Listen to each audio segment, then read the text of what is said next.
170 years ago, the inhabitants of the Arctic encountered explorers from another world, embarked on a quest to find the Northwest Passage. Sir John Franklin's expedition was lost, but his disappearance launched an era of exploration, unparalleled in Arctic history. Franklin's legacy is one of perseverance, discovery, and innovation that lives on today and has helped to keep our true north strong, proud, and free. As we prepare to mark the 150th anniversary of Confederation, join us in celebrating Canada's North and our great legacy of discovery.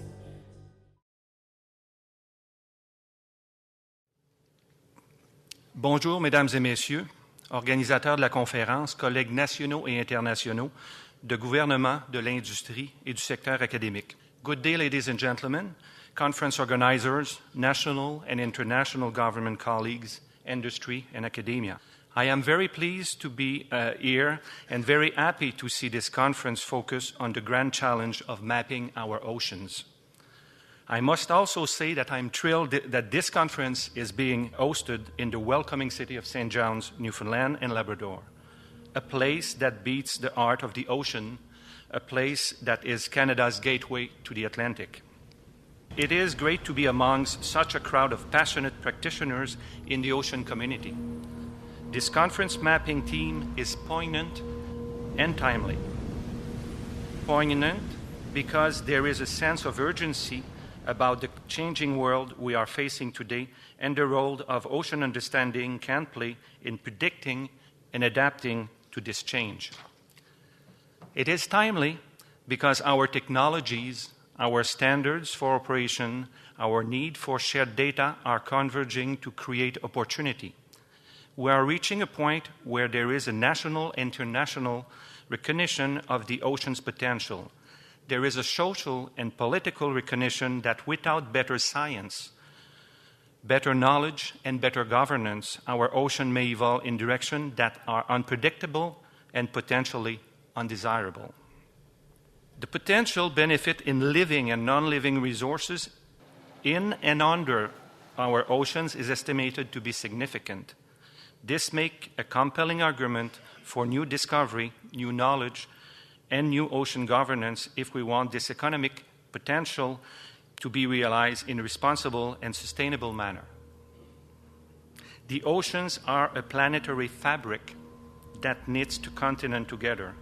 Our Earth is very much a blue planet, dominated in many ways by rich ocean spaces.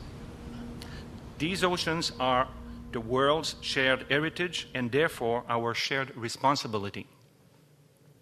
Equally significant, the dialogue of scientific research is well positioned to be the shared language with which we could and we should move forward together. It is with opportunities like this conference, when we come together to join forces with ideas, commitment, and collaboration, that we can leverage our strength toward meeting our vision of a global ocean system that is well understood. I look forward to the next 2 or 3 days to observe and participate in the lively exchange of information, the emergence of new ideas, and the strengthening of alliances and networks.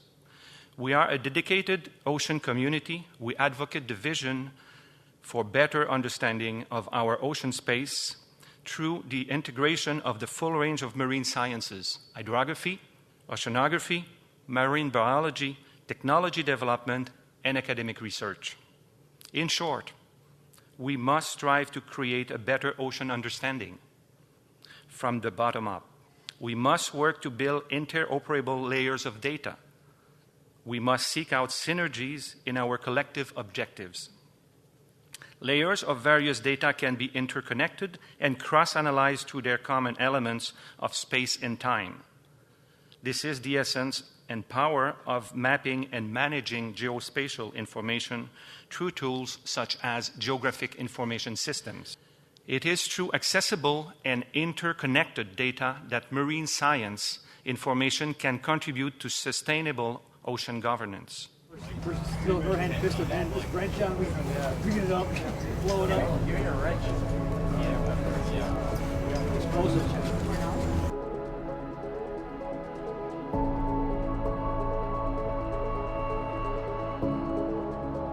And just wrench on me, bring it up, blow it up.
I cannot help but reflect on the fact that mapping has been a fundamental building block of civilization throughout history. Our expansion to all corners of the globe has relied in great part on the mastery of navigation and the associated ability to map and record features of the offshore. Sir John Franklin's desire to chart and navigate the Northwest Passage is just one example of our innate need to understand the world around us in order to make informed decisions. Military dominance on the high seas was largely dependent on the niche knowledge of coastal and global spatial awareness. With safety at sea and the expansion of empires across the continents, the world of mapping took on its special form of science and art. With accurate positioning of latitude and longitude, it became possible to position and map shores around the globe. This opened the eyes and the minds of adventurers, leaders, scientists, and industrialists to imagine our world as one interconnected space. A world connected not by land bridges and landmass, but truly a world accessible by mastery of the offshore and that domain known in historical perspective as the high seas, ungoverned except by sheer naval strength and the force of nature itself. The demanding need for shallow water navigation, whether for commercial or naval objective, created a natural tendency to concentrate mapping along the coasts. Through the eyes of history, we can see knowledge of our ocean spaces growing in greater and greater resolution through the coastal zones, but still significantly blurry for the further and further we move offshore. That start by early explorers and innovators inspires modern effort to continue building a picture of our ocean space, filling the gaps, often driven through a need-to-know motivation. In the context of today, this could, as far as trying to map or link physical ocean features to ocean properties within the water, and even the life which these ocean properties support. Technology today and tomorrow is not only the engine of discovery, it is an important common denominator that bridges across the range of ocean science disciplines. Bathymetry and ocean mapping is no longer the two-dimensional cataloging of number and lines. The reality today are rich three-dimensional data sets viewed and manipulated in a variety of ways. These are powered by precise positioning that meets the most stringent of international standards. This standardization creates conditions ideally suited for interconnecting information from a variety of sources, limited only by imagination and need. If technology is the common denominator, then collaboration must be the multiplier effect. Collect once and use many times. Accessible, authoritative, and accurate data from deeper ocean discovery is the leverage that can be applied to open new worlds, to open new perspectives, and understanding. In many parts of the world, the catalyst to move from shallow to deep water mapping was UNCLOS. The United Nations Convention on the Law of the Sea is a significant piece of international legislation for the governance of the oceans. It established the coastal rights of 200 nautical mile exclusive economic zone, which effectively put more than 35% of the world's ocean space under coastal state jurisdiction. This change in the regulatory regime has greatly changed the balance between control and regulation and freedom of the ICs. The added authority to extend beyond the EEZ to the furthest extension of a nation continental shelf has stimulated many states to invest in deep water mapping to support their claim. Canada has accepted this challenge and has invested more than a decade in mapping its extended continental shelf. Canada's efforts have resulted in one of the world's most interesting and far-reaching undersea investigation and has leveraged extensive national and international collaboration. Canada's Arctic UNCLOS program has benefited from unprecedented technological innovation in ocean and seabed data acquisition. Under the ICE autonomous underwater vehicle technology has been applied on these missions, and this research and development has served to increase our knowledge. It has also developed new applications for ocean mapping with government and within the technology sectors of Canada and North America. Canada, working with the United States and other neighboring countries, has achieved significant success in obtaining deepwater bathymetry and geoscience data related to sediment thickness in areas where none existed before. The deepwater bathymetry, subfloor seismic, and gravity work is not only an asset to Canada's effort to establish new limit of jurisdiction in the offshore, it also creates new deep ocean awareness supporting other interests such as oil and gas, deepwater mining, marine geoscience research, and sea bottom rights management through marine cadastre. While Canada has submitted its claim to the Commission on the Limits of Continental Shelf for the Atlantic Ocean, it continues its data collection and analysis in the Arctic. Our Canadian UNCLOS commitment has resulted in Canada growing its operational capacity for deepwater bathymetry, which was not available previously. The new deepwater multi-beam system on the Canadian Coast Guard icebreaker Louis Saint Laurent is a significant asset for Canada and its ocean mapping aspirations. While I mentioned the Canadian Coast Guard here in relation to UNCLOS, it should be understood that our Canadian Coast Guard is a key enabler to all marine science activity in Canada. The men and women of the Canadian Coast Guard are the professional underwater and in the air that makes Canada's at-sea science program possible and make it safe across our 3 oceans and major inland waterways. Without them, we would not be able to do what we do.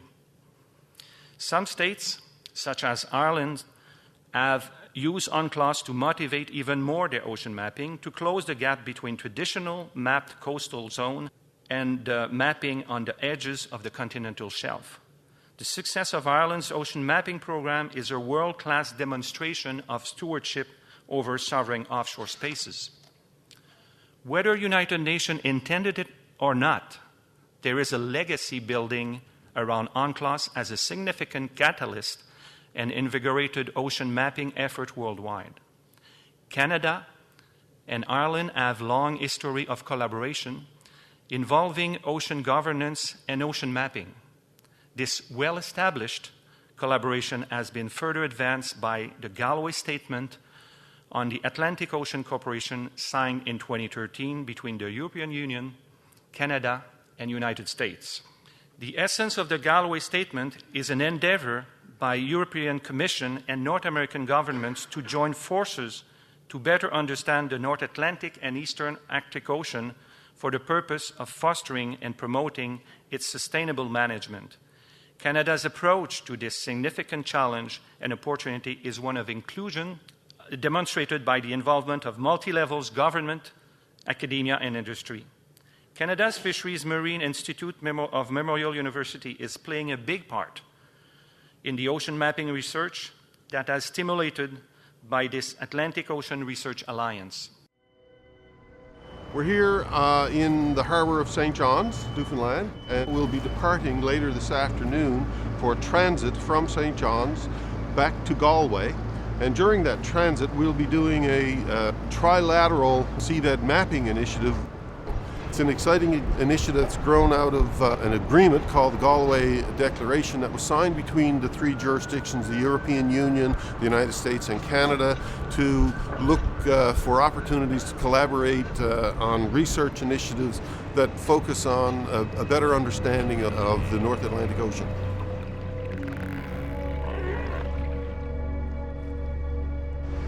To understand the oceans and the major changes in the oceans is one of mankind's great quests at the moment. Doing these type of surveys, mapping the seafloor, observing the ocean, is really important to get a handle on the changes that are happening. These changes are associated with climate change and other factors, so this collaboration and many others are going to be really important for our future.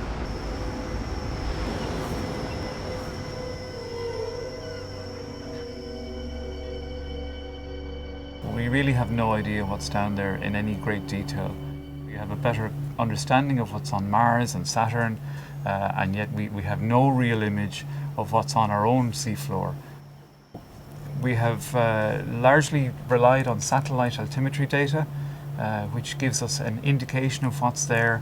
But on this survey we use acoustic techniques, multi-beam sonar, to generate 3D models of what's actually down there.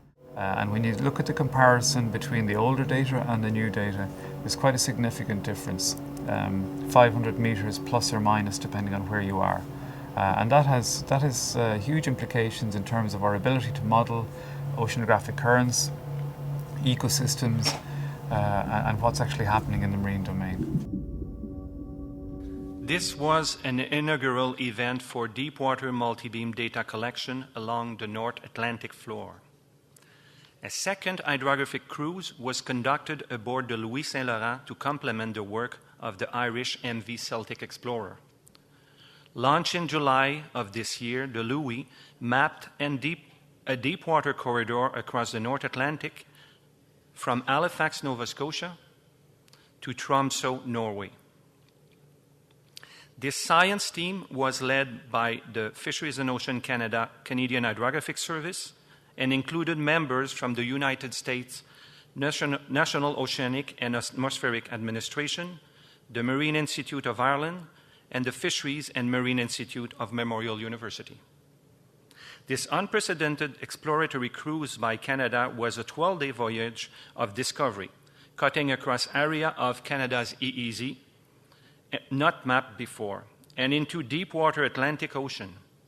Global efforts under UNCLOS and specialized collaboration such as Galway are examples of spatial exploration of our offshore lands. They are a contribution in the right direction to the spatial governance in the offshore. The principle of managing spaces is a fundamental component of the terrestrial world. While more challenging to achieve in the marine environment, it is none less significant and essential. Hydrography is the science that brings the high-precision spatial perception into our ocean space. As competition for ocean space becomes greater and greater, the need for order and understanding should prevail. Examples of these needs for order are the rights of way for submarines cable and shipping lanes, the protection of sensitive marine areas, and specialized access to spaces that are valuable for economic development. High-resolution mapping within these coastal zones, especially in areas that intersect with high use of concentration of human activities, should be one of first step to good ocean governance and the recognition of some special spaces of sensitive habitats. As a benthic ecologist, I study the organisms which live on or in the sea floor. And because I work primarily in the deep water, down to depths of 3,000 meters or more, we have very rare opportunities to directly sample the organisms that live there. Coastal regions have been sampled for many years, and depending on human populations, that can extend back for hundreds of years. What we don't have good information on is the deep seas. There really hasn't been a lot of new information until we've had technology advances in the last 20 years. And with the advent of remote sensing capabilities through satellites, through deep water submersible data collections, through multi-beam acoustic methods, we've now been able to collect data on a much broader scale than we could ever have imagined. We have very detailed information on the biodiversity, for instance, associated with sponge grounds on the continental slope off Newfoundland at 2 or 3 locations. What we don't know very well is how extensive those areas are, how replicated the data we observe is over broader spatial scales. And so scaling up from that requires modeling and then truthing at different spatial scales to be able to extend from one area to broader areas so that we can get a better picture of the role of these species and habitats in the marine environment. Within our own national boundaries, we have a very extensive and long-standing data collection scheme for many of the properties that are of relevance. So what we need to do now, what we're working toward, is transferring that knowledge across political boundaries so that we can get integrated data systems that would cover the whole North Atlantic. The exciting thing is going to come through collaboration, working with different partner organizations to be able to answer bigger questions. There have been changes to government policy which have really pushed open access to data and information in a way that makes the data more accessible to everybody. There have been global workshops to set international standards for collecting that data, and this is absolutely the right thing to do so that we can start to look at the larger questions that are governing the world's oceans and our very lives. Hydrography and oceanography are very much sister sciences, complementing and enhancing each other. When adding ocean monitoring properties such as temperature, pressure, chemical and biological to the ocean mapping equation, it creates a dynamic 3D and 4D perspective of ocean awareness. Leveraging high-power computing, information management and technology allows us to add time to the XYZ equation. The time dimension allows us to produce hindcast, nowcast, and forecast based on models which simulate ocean's physical, biological, and chemical properties. Ocean monitoring is reaching new heights thanks to the global observation system like Argo floats, data acquisition, and satellite imagery. The benefit of assimilating data and coupling these international observations with ongoing localized monitoring from ships' platforms, cable observatories, and even marine mammal tagging are many. It creates the opportunity to understand ocean system interaction on a long scale, such as climate change, while providing near real-time application for mariners, industry, government, and the public. The accuracy of ocean modeling at a local and global scale is now possible at level never enjoyed before, and only comparable to the long-standing capacity of meteorological observations, predictions, and analysis.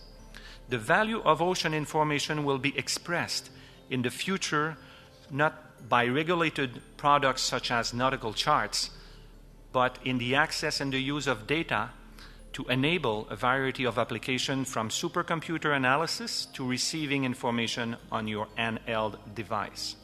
As an example of new information products, the Canadian operational couple environmental prediction system, better known as CONCEPTS, is a joint effort between 3 federal departments: Fisheries and Ocean Canada, Environment Canada, and the Department of National Defence.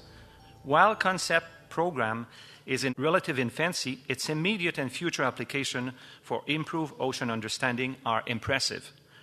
This work is producing hugely valuable ocean information to be leveraged by the spectrum of marine industries, including aquaculture, offshore engineering, fisheries, and commercial shipping. Concepts combine global observation data with localized monitoring to map in near real time the physical, chemical, and biological factors in the water column. Knowledge of the water column dynamics has incredible influence across the full range of marine ecosystem science research. It can support fisheries stock assessment, fisheries management, benthic marine habitat studies, measuring ocean acidification, and the formation and the transport of ice cover. The first module of CONCEPT have now been integrated into computer weather prediction models based on coupling the ocean to the atmosphere above it and resulting in improved precision in weather forecasting. Large system approaches to ocean monitoring, such as national and international ocean observation systems, and broad national and multinational efforts to explore the ocean floor, are bringing light to the macro elements of our oceans, never achieved before and extremely valuable to the ocean knowledge.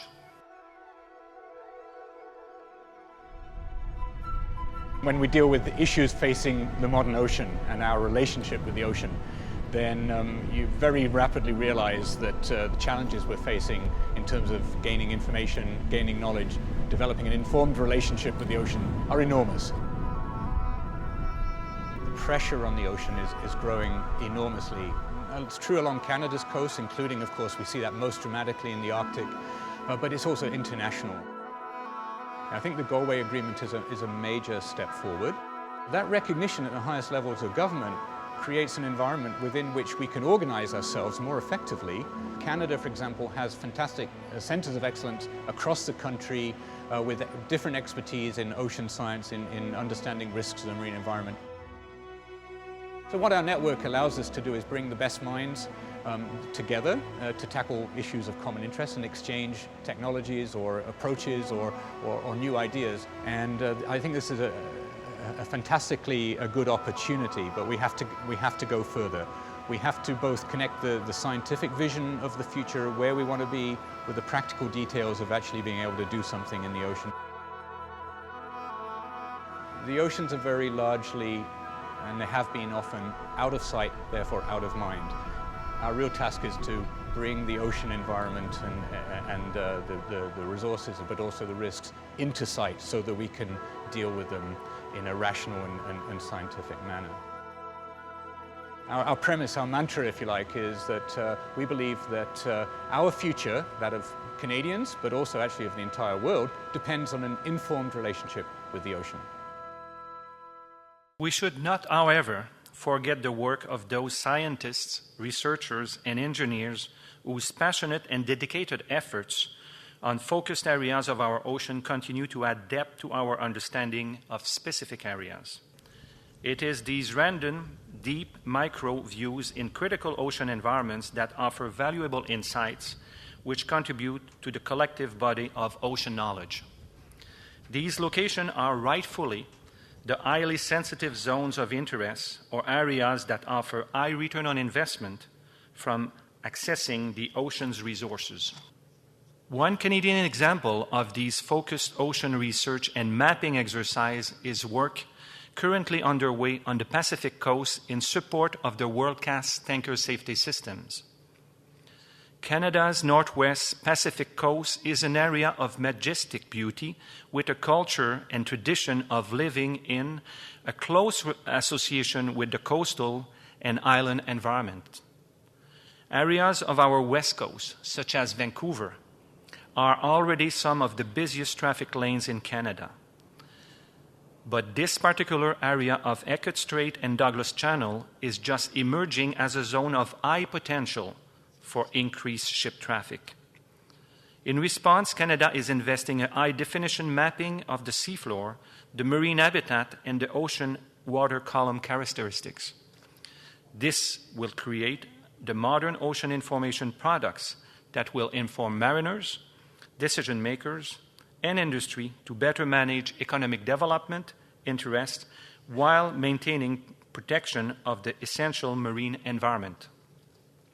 This effort on the West Coast is a classic example of the integration of macro and micro ocean observation data. Combining these perspectives creates a high-resolution ocean understanding for applications that serve more efficient and more responsible development of marine space. My second example is a small area in Canada's Arctic, protected under the Oceans Act, as the first ever Arctic marine protected area. This research represents unique efforts to understand intricacies of beluga whale habitat, which is essential to the Inuit peoples of the Western Arctic. It is widely understood that ocean knowledge in the Arctic, whether it is habitat, ocean conditions, or bathymetry, is very sparse. And in reality, the picture of the ocean Arctic is only just being drawn. One dedicated DFO researchers is leading a team of scientists to collaborate with the regional Inuit communities to better understand and protect the vital habitat of the beluga whales that is central to their subsistence living and cultural well-being. While it is seemingly small in its focus, it applies a similar mindset to the work that is done on the macro level. The seafloors have been mapped at the required resolution. Habitats have been mapped, and the beluga whales have been tagged to capture migration patterns. Even the beluga vocalization has been mapped and monitored.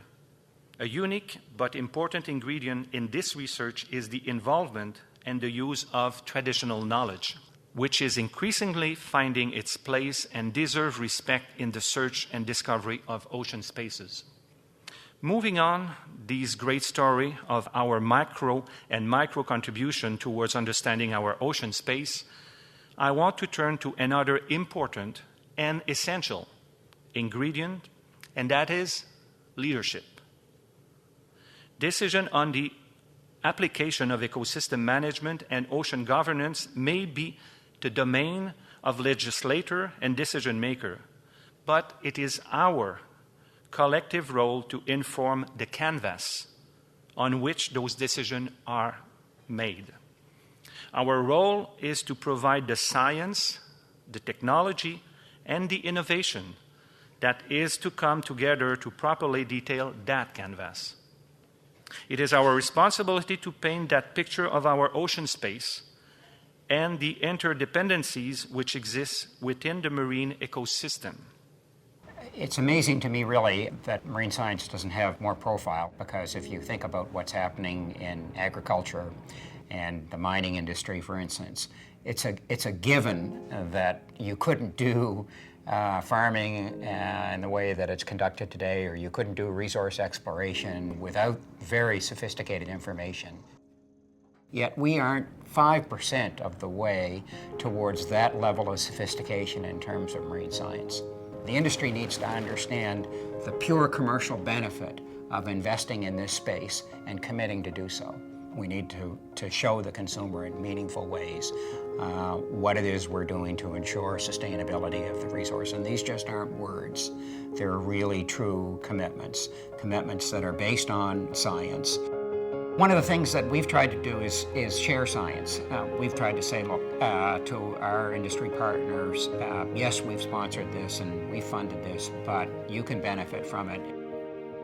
The world's oceans are a global resource. They're not Canada's resource. And Canada, as I have said, owes the world a leadership role in this, just simply because of the size of our coastline and our dependence financially and commercially and socially on oceans.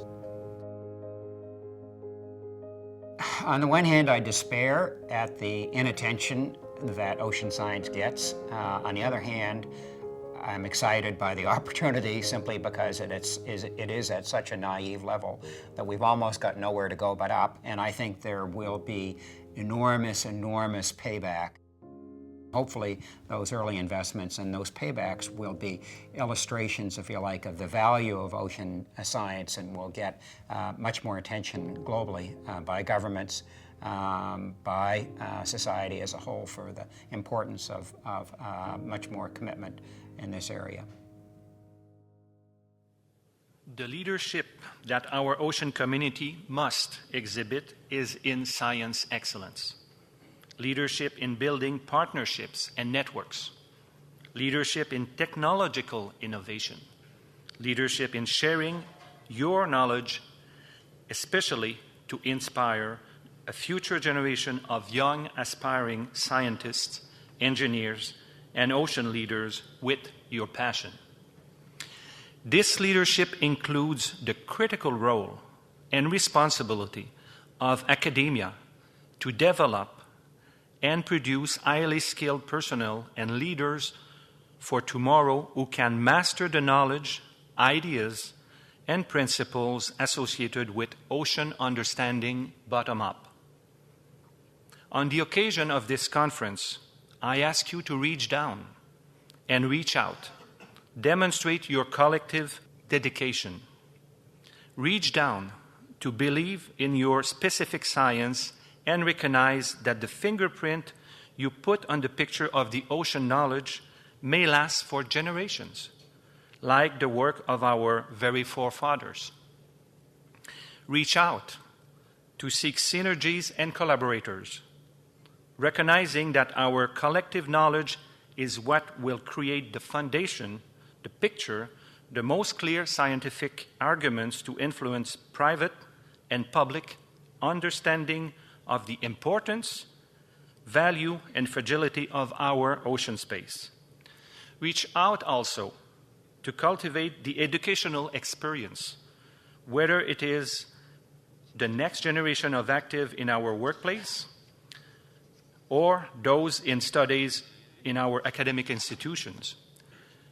Good marine governance will largely depend on science input for decision-making, but also on public awareness of the delicate and important ocean ecosystem environment. The importance of ocean awareness is very much a value proposition. It is marine science in all its dimensions that can start this dialogue on the social value of ocean understanding. As I wrap up and turn the floor back to our conference organizers, I want to share two closing thoughts. First, I want to acknowledge Memorial University and the organizing committee of this conference. You have provided this wonderful platform to put ocean innovation and ocean science on a pedestal and to make it more visible nationally and internationally. Thank you very much. Secondly, I want to leave you with something personal about the people in this very important ocean mapping endeavor. You may not have considered your contribution in terms of how the future will tell your tale. As we reflect back to early explorers, innovators, and scientists who shared the goal with us of ocean understanding and mastery of the ocean spaces, you should note in many cases their science contribution have survived centuries and may even defy time itself. This is a gift of our vocation, to be the current generation of ocean explorers, to uncover the mysteries of our oceans, to put our fingerprint on the ocean discovery stories for present and future generations. I encourage you to use this special occasion here in St. John's to learn, grow, and appreciate the grand and modest ways in which we all interact as an ocean community. It is through working together with leadership and leveraging technology that we will get this important work done, step by step in a coordinated approach to achieve ocean understanding bottom up. Let's use these days together to continue this conversation throughout interesting presentations, program and activities of this conference, to enlighten and to complete this very important work of science and art that is understanding our world's ocean. I love this business we share together. I feel honored and privileged to be part of it with you. Thank you very much. Enjoy the conference. Merci beaucoup.